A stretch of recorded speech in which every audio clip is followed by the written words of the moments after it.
The sun was melting into the skyline of Brooklyn Heights, painting the streets with gold and fire. It was the kind of evening where the world felt still, safe. 17-year-old Marcus Green didn't know that in less than 10 minutes, his life would change forever. The air smelled of summer and asphalt as Marcus leaned against the brick wall of the corner convenience store, headphones draped loosely around his neck and a basketball tucked under his arm. He had just finished practice at the community center and was waiting for his best friend, Jamal, to grab a soda. To anyone passing by, Marcus was just another kid, tired from practice, thinking about his homework, maybe even smiling about the upcoming game. But to Officer Bradley Cooper, who was cruising past in his patrol car, Marcus was something else entirely. The cruiser slowed. Tires crunched against the pavement. "Hey you!" the officer barked, stepping out. His voice carried the weight of authority and suspicion. Marcus turned, startled. "Me?" "Yeah, you," the officer said, adjusting his belt. "What are you doing here?" "Loitering." Marcus blinked, confused. "I'm just waiting for my friend. He's inside." But Officer Cooper wasn't listening. Inside the store, Jamal was counting his change, unaware of the storm brewing just outside the glass doors. "Hands where I can see them," the officer snapped. Marcus hesitated, fear flashing in his eyes. "Sir, I didn't do anything." Then it happened. The officer grabbed Marcus's arm, twisting it behind his back. The chilling click of steel cuffs echoed like gunfire down the quiet street. A couple walking their dog froze mid-step. The store clerk peeked out from behind the counter. No one said a word. By the time Jamal stepped outside, soda in hand, his eyes went wide. "Yo, Marcus. What's going on?" "Step back, kid," Cooper growled. "Unless you want to join him." Marcus's voice trembled as he tried to explain. "I didn't do anything, I swear. I was just..."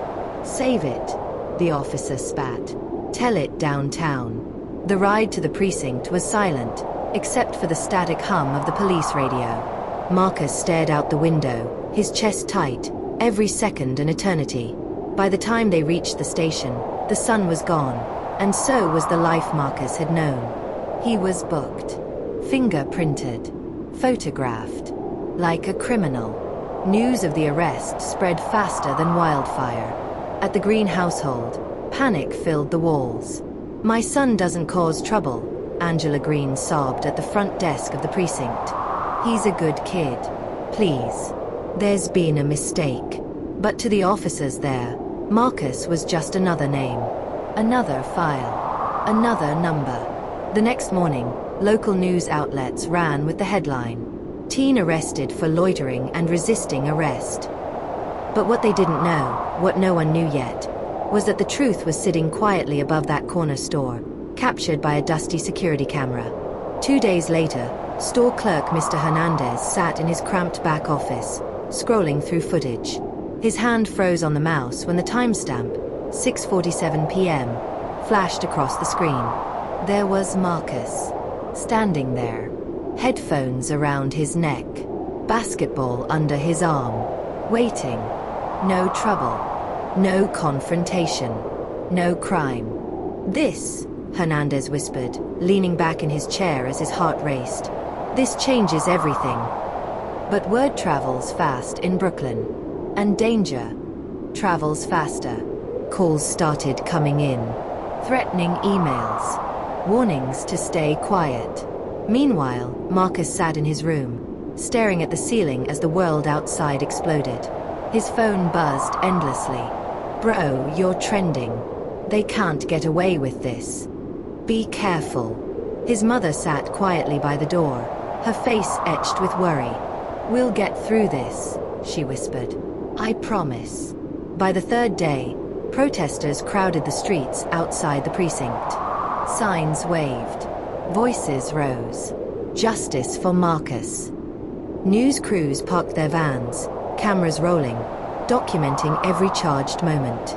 And in the shadows, a quiet tension grew. Because Officer Cooper wasn't backing down. Late that night, as Mr. Hernandez locked up the store, his hand trembled around the USB drive. The proof. The key to setting Marcus free. But as he turned toward his car, headlights cut through the dark. "You really don't want to hand that over," a voice growled from the shadows. Hernandez froze, his pulse hammering in his ears.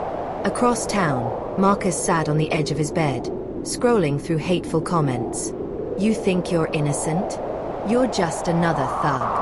His phone buzzed again. This time, an anonymous message. "They're watching you. Don't trust anyone." Then, a knock at the door. Angela rushed to answer, only to find Mr. Hernandez standing there, pale and shaking. "Mrs. Green," he whispered, "I have something you need to see. But we have to be careful. They don't want this out." The living room went still as the video played. Marcus, standing, waiting. The officer pulling up. The confrontation. The arrest. Angela's hands flew to her mouth as tears welled in her eyes. "My baby." "This proves everything," Marcus whispered, his voice shaking. Hernandez's eyes darted nervously to the window. "Not yet. Not until we're ready. They're watching." Then, bright headlights flooded the living room. The black SUV was back. Another text buzzed on Marcus's phone.